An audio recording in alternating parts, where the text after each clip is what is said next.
Good morning and welcome to Redeemer Lutheran Church. I'm Pastor Gary Lodeholt. This week I've been taking you along with me to summer confirmation camp as we have looked at the promises we make as part of confirmation and which mark the way we are supposed to live out our faith. I'm sharing with you some of the things you might experience at camp with our young people and hoping that they help you understand what these promises mean and help guide you in the Christian life.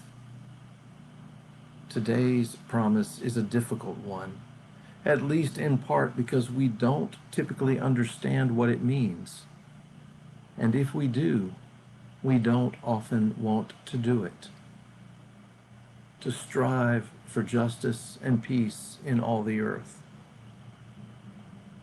You see, the thing is, when we think of justice, we tend to think that that means that the wicked get punished and the good get rewarded, sort of like what we expect in a courtroom. But when the Bible speaks of justice, there's a whole different set of meanings. Justice means to do what is right and fair in God's eyes.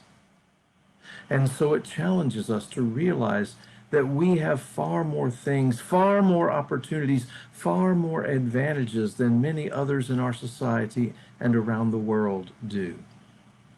And it challenges us that in these promises we commit ourselves to righting that wrong, to sacrifice to help the poor, the oppressed, the marginalized, and the rejected.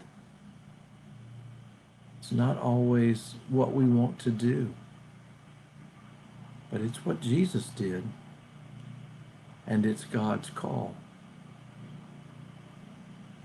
At camp, one of the ways we would often communicate the injustice of the world was to divide the kids up into 3 groups and give them some Hershey's Kisses.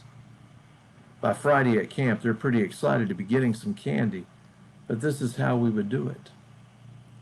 One group was the high-income group. In the high-income group, each person receives 11 pieces of candy, and this should be about 15% of the class, and it receives 90% of the candy. In the middle-income group, each person receives 1 piece of candy, and this group is about 25% of the class, and it receives about 25% of the candy. And in the low-income group, we give out 1 piece of candy for every 4 people.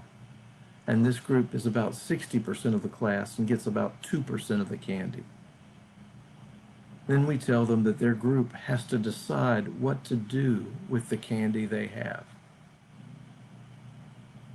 Now, we have good kids, and this is church camp, of course, and so as often as not, the kids in the high-income group end up sharing their candy with the others. But you know as well as I do that that doesn't always happen in the real world. In fact, the high-income group represents about 15% of the world's population, and they have 90% of the world's resources. They have plenty to eat, good doctors, and clean water, and their life expectancy is 76. Some countries in this category are the United States, England, and Canada. The middle-income group represents about 25% of the world's population, and they have about 25% of the resources.